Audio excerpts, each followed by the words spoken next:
Hey everybody, it's Tina Plackinger. Welcome to my channel where I read daily devotions out of Treading on Serpents, which is my daily devotional for those who are bullied, gang-stalked, and or harassed.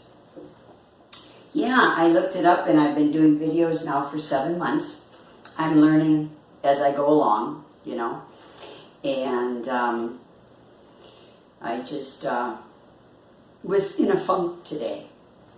I was in a funk. And what happens is I get off the track, you know. I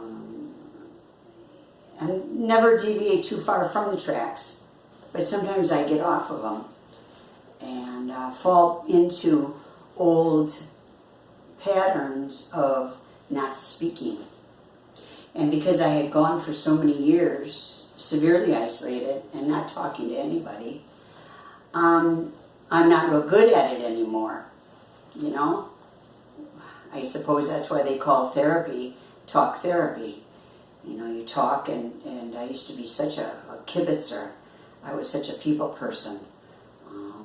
Did a lot of talk shows. I even auditioned once to host a talk show, and they didn't pick me, and I couldn't understand why they didn't, because I just thought I was the best at that. So that's how far I have gone in my isolation. So and I fall back into that, and doing the videos is a blessing in disguise for me, because not only is it a way for me to give to people who don't have any means to purchase the book, but I also stay on my toes, because, you know, I can't just hide away and do nothing. So, and not talk to anybody, and sometimes I don't want to publish my videos because they're not perfect, but I publish them. I get them out there, so.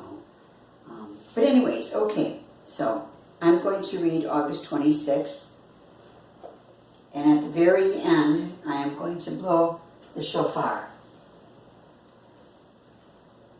And my friend Rosalind is going to like it, because I always tell her that I blow the shofar, and I do.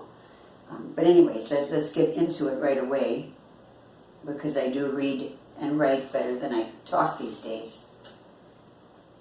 August 26th. Don't let this make you bitter.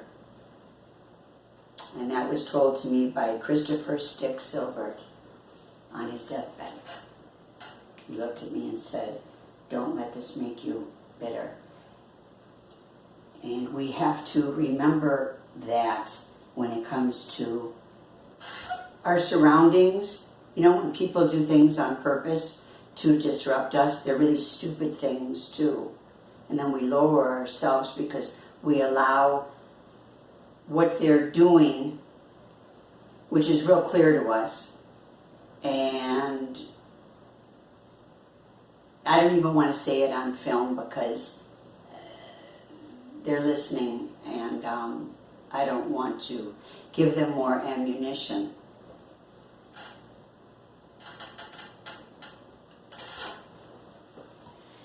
Being taken advantage of makes us mad. It is tough to not harbor anger toward haters who hurt us.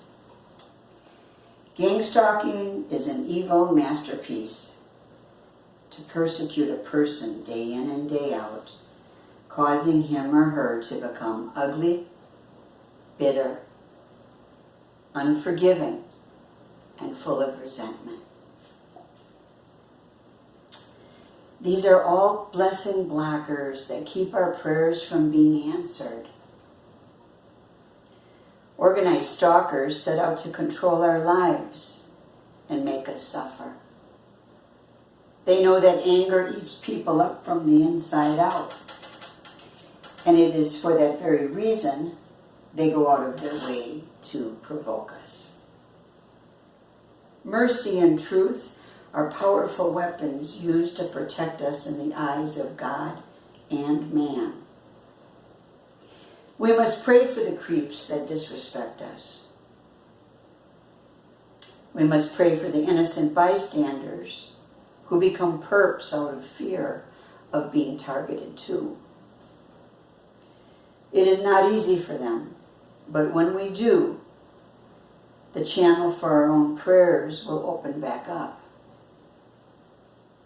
We do not want to stay stuck under the power of darkness.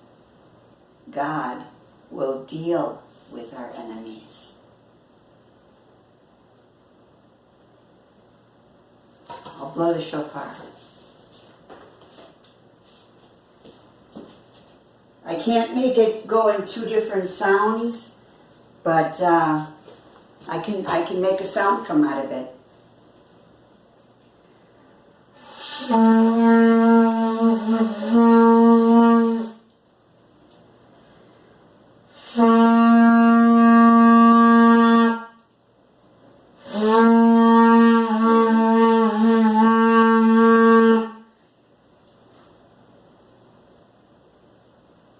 Lord, let me put this back.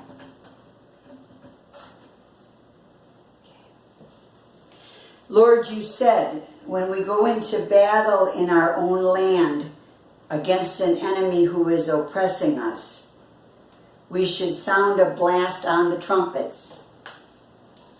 Then we will be remembered by the Lord and rescued from our enemies. And that's taken from Numbers 10:9. Lord, you said when we go into battle in our own land against an enemy who is oppressing us, we should sound a blast on the trumpets. Then we will be remembered by the Lord and rescued from our enemies. And I do that. I go outside on the back deck and I blow the shofar. I've been doing it now for a couple of years. We stay in the fight. We focus on Jesus. We live one day at a time. And together we can do this thing. Thank you for joining me today. God bless you.